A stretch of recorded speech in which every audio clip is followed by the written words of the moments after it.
চলতি মাসের ২২ তারিখ ভোর ৫টা ৩০ মিনিটে ২০২৬ বিশ্বকাপের বাছাই পর্বের গুরুত্বপূর্ণ ম্যাচে উরুগুয়ের বিপক্ষে মাঠে নামবে টিম আর্জেন্টিনা।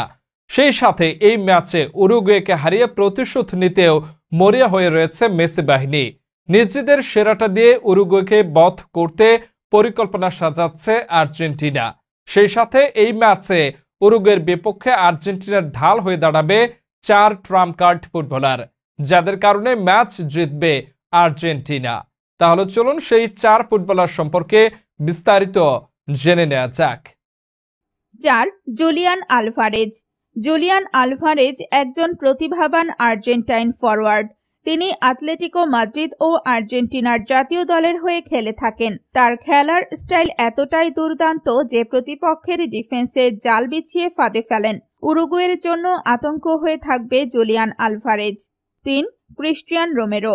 ক্রিস্টিয়ান রোমেরো আর্জেন্টিনার একজন শীর্ষস্থানীয় ডিফেন্ডার। তিনি বর্তমানে টটেনহ্যাম হটস্পার ও আর্জেন্টিনার জাতীয় দলে খুব ভালো পারফরমেন্স করে যাচ্ছে।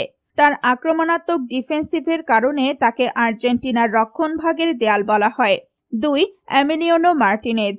বর্তমান সময়ে প্রতিপক্ষের জন্য এক আতঙ্কের নাম এমিলিয়ানো মার্টিনেজ।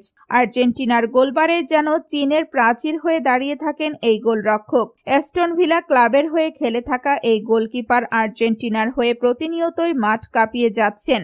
১. Lionel Messi. মেসির সম্পর্কে বর্ণনা দিতে দিতেই হয়তো কলমের কালি ফুরিয়ে যাবে, তবুও শেষ হবে না। তিনি যেন এই গ্রহের না অন্য গ্রহ থেকে এসেছে। তার খেলার ধরন তো এটাই বলে।